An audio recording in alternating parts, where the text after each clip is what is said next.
Hi అండి. అందరూ బాగుండాలి, అందులో మేము ఉండాలి. మాఘమాసం కదండి, బాగా పూజలు చేసుకుంటున్నారా? విష్ణు సహస్రనామాలు చదువుతున్నారా? వింటున్నారా? గుడికి వెళ్తున్నారా? అన్నీ చేసుకుంటే మంచిదండి. ఇంకోటండి, బయట ఉన్న బీదలకు దానం చేయండి, మర్చిపోకండి. మీ వీలన్నంతలో దానం చేస్తే వాళ్ళు ఎంతో సంతోషపడతారండి, చాలా సంతృప్తి చెందుతారు. కానీ అందరూ ఉంటారు ముసలి వాళ్ళు, చేతగానలు చూసేయమండి. మీకు తెలుసు అనుకోండి, తెలీదా ఇది ఈ గొప్పలు చెప్తున్నారు అనుకోకండి, చెప్తున్నా అంతే. తెలియని కూడా ఉంటారు కదా, చిన్నపిల్లలు, అట్లాంటి వాళ్ళ కోసం చెప్తున్నాను అంతేనండి, తప్పుగా అనుకోకండి. ఒక విషయం అండి, ఒక వ్యాపారికి చాలా బాగా బిజినెస్ జరుగుతుందండి, విపరీతమైన ఆ బజార్లో అతనికి ఉన్న వ్యాపారం ఎవ్వరికీ లేదండి.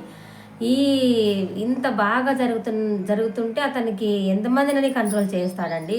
ఒక అతను రోజు పోయి అతని షాప్లో దొంగగా ఏమో తీసుకొచ్చుకుంటున్నాడండి. ఒక 500,000 రూపాయల వస్తువులు కొట్టేస్తున్నాడు, రోజు తీసుకుంటున్నాడు.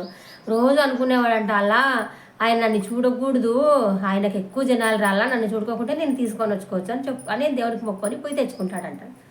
ఒకరోజు అడిగారంట, అతను రోజు మీ షాప్లో తీసుకెళ్ళిపోతున్నాడు, నువ్వెందుకు అతన్ని గమనించుకోవా?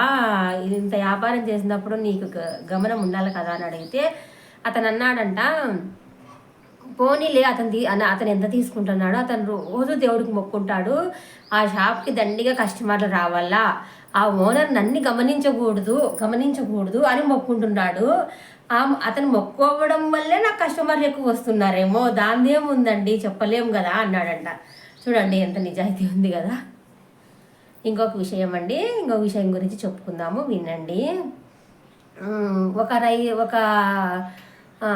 అతను పాల వ్యాపారం చేసుకుంటున్నాడండి, బీద అయినా పాల వ్యాపారం చేసుకొని ఒక స్వీట్ షాప్కి రోజు పాలేస్తున్నాడు.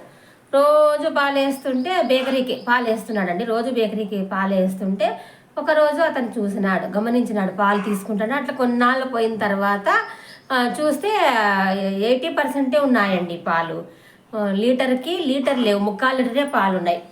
అతను గొడవ పడి అతనితో వాదించి కోర్టుకి వేసినాడు. కోర్టులో కేసు జరిగేటప్పుడు అతన్ని నాకు చాలా నష్టం వచ్చింది ఇతని వల్ల అని చాలా వాదించి చాలా రాద్ధాంతం చేసి కోర్టుకి వేసినాడు. కోర్టులో అతను ఈ పాల వ్యాపారి ఏమన్నాడంటే, అయ్యా నేను చాలా బీదవాన్ని, నాకున్న వ్యాపారానికి తక్కటి కొనుక్కునే యోగ్యత నాకు లేదు, అతని దగ్గర ఒకటి బ్రెడ్ కేజీది కొన్నాను, దాని ప్రకారమే దాని తూకం పెట్టుకొని నేను ఇస్తున్నాను, అలాంటప్పుడు అతను మోసం చేశాడు, నేను కాదు అన్నాడంటండి. చూసారా అండి ఎట్లున్నారు కదా మనుషులు.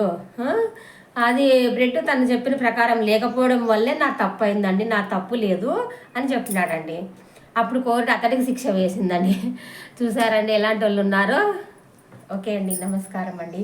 నా ఛానల్ కనుక మీకు నచ్చితే, నా మాటలు మీకు నచ్చితే, ఎవరిని ఇబ్బంది పెట్టుకోకుండేటట్లు ఉంటే నాకు లైక్ చేసి షేర్ చేసి మీ ఫ్యామిలీ అండ్ ఫ్రెండ్స్కి షేర్ చేసి నా ఛానల్ని ముందుకు తీసుకెళ్ళాలని మనస్ఫూర్తిగా కోరుకుంటున్నానండి. నమస్కారం అండి.